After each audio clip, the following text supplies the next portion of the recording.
Hi, Juliet. I'm going to continue with the events leading up to the order of protection. And, of course, very soon, once this goes viral, everyone in Lori's family and friends are going to hear this too. So I suppose I'm speaking to everyone, but particularly you, Juliet. But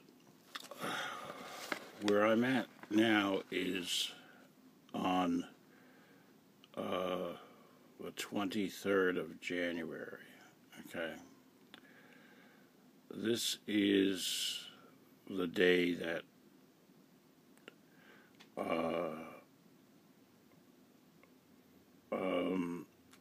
is it 23rd of January? Well, let me just double check that. Okay. 26th of January. I'm sorry. 26th of January is the day that I usually get Juliet, because it's a Tuesday. And once again, she was not outside at 4 p.m. Like she was supposed to be, and I waited 15 minutes and I went home. This angered your mother very much because she thought that I was just being too strict and too impatient, and I think that at this point I can blame myself for not thinking it through. I mean, I'm the one that knew that you were having a big anxiety problem. I shouldn't have been as pig-headed as trying to make you follow the rules so strictly. And there's a number of things going forward that I have to question. If I didn't do this, would everything have changed? Who knows? You know, it's like the butterfly effect. The smallest thing could lead to chaos. And I read you most of what was transpired already on the 26th. And I just left off at my response because the video was getting too long. And the last thing I wrote on the email to your mother on the 26th was, all I have to say is that we grew up in different environments that contributed to the way we are, and the way we bring up Juliet, or want to. I think that her growing out of her condition is hopeful, but it doesn't do me any good in trying to parent her my way and having to be the bad guy for doing so. You get knocked down, you get up. You get called a name, you verbally defend yourself. This is normal. This is not some crazy notion of life I would like to be. Kids have chores. They work for allowances. They're disciplined. They're supposed to get angry at their parents. Teenagers are supposed to get angry at their parents. I have a thin slice of life to be her parent. And I do make mistakes. We all do. But I think my model of parenting is far superior to yours. There is a certain, I'll qualify that after I finish.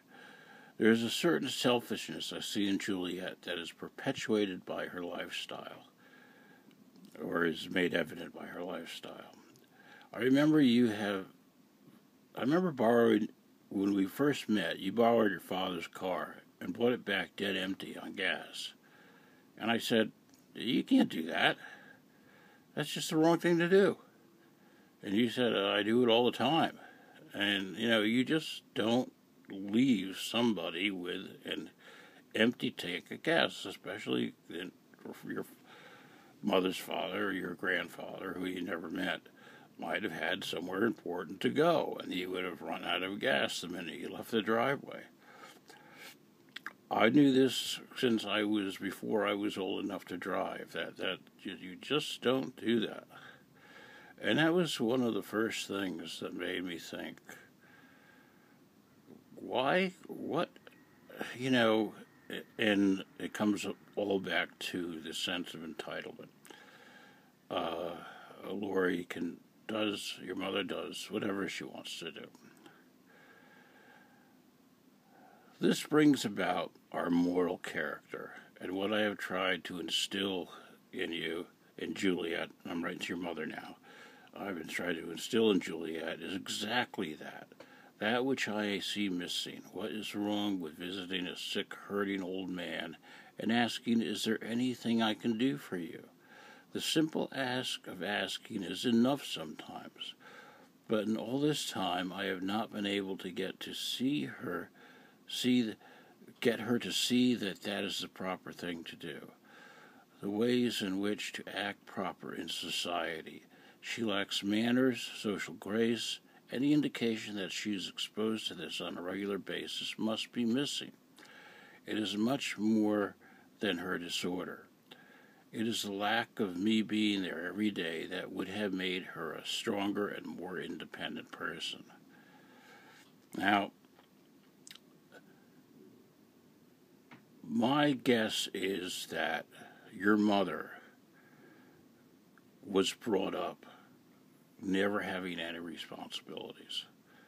She had 2 brothers, so if lawns needed to be mowed or garbage needed to be taken out, they did it. I think your mother was a Syrian Spanish princess, that she just had no chores, she didn't have to do anything, and she suffered some social anxiety disorder like you did, so they treated her with kid gloves, like your mother has been treating you for the last 5 years. The first 10 years, 11 years of her life, she was as strict as I could tell, more strict than I would be. Brushing your teeth, going to bed on time, changing your clothes. That all disappeared after I saw you again when you just were turning 13. The other thing is that, you slept with her in her bed and till at least the age of 13, and maybe even you did longer, and who knows, maybe you still do. And that is just not right. And I brought that up in divorce court, which embarrassed the hell out of your mother. But I just felt I had to say something about it. And she let you believe in Santa Claus till you were like 13 years old. And I said, you better have a talk with your mother. You're going to be the laughingstock of junior high school. I don't know what it is that your mother needs to treat you like you, in such a way. I taught you to cook. I taught you to sew. I taught you how to make your bed. I taught you the rules of the house. All right? You need permission to go into somebody's refrigerator. Take your shoes off before you come in if they're muddy. Be respectful of other people's environments in their houses, even if they're relatives. Follow the rules of the house. Ask permission to do things. And this is just good manners. And good manners comes about by being around other people and being in social environments. And it's no fault of your own if you have been so sheltered by your mother that you have never gotten the chance to learn these things. But it is her fault that she didn't teach you these things. And perhaps she didn't teach you these things because she's had no experience with them whatsoever. Just guessing on the way she was brought up.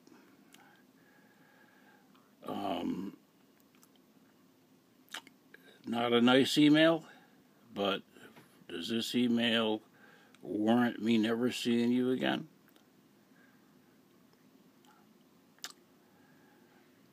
If I had picked you up on the 26th, would that have been the last time I saw you? I wish it would have now. Because 2 days later, on the 28th, we have what would be called the big fight. And I say a verbal fight, a fight over the phone. And I want to get into that, but I want to see and double check the facts, because from here on in, we're going to be going very slowly. But I want to make a point. On the 22nd, which is the last time I saw you, I sent you home early, and your mother picked you up and blamed me for letting you stand out in the cold, even though she makes you stand out in the cold to catch the bus or for me to pick you up, which is so hypocritical. But that wasn't enough for her letting me see you on the 26th, 4 days later. She was quite willing to let you see me. It's just that I was the one that chose to drive home because I was angry that you weren't outside. So she couldn't have been in the mode on the 22nd for me never to see you again. So now we're up to January 28th. And on